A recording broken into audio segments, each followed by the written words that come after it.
The head of Quezon City's task force, Disiplina, has threatened to shoot dead those caught violating the rules of MECQ.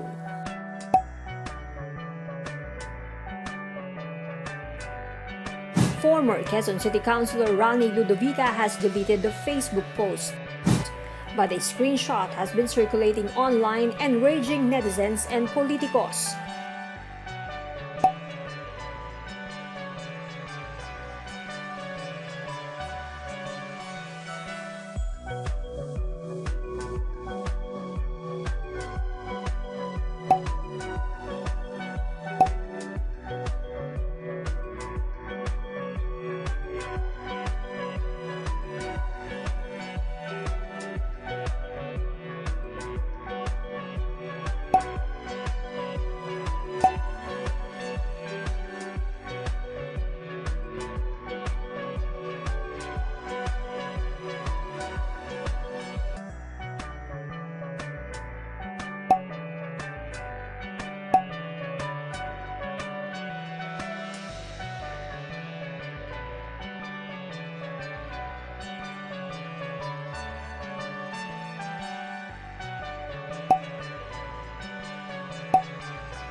Quezon City Mayor Joy Belmonte condemned the threat.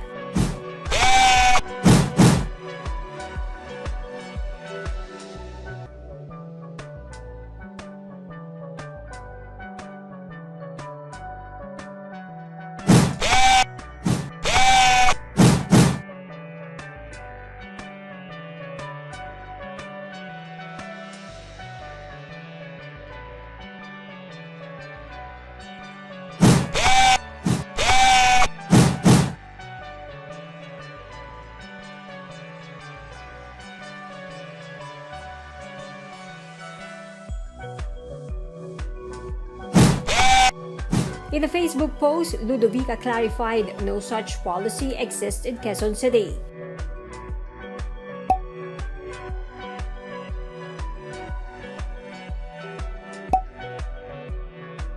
And that he said it because he was dismayed by the transition from GCQ to MECQ.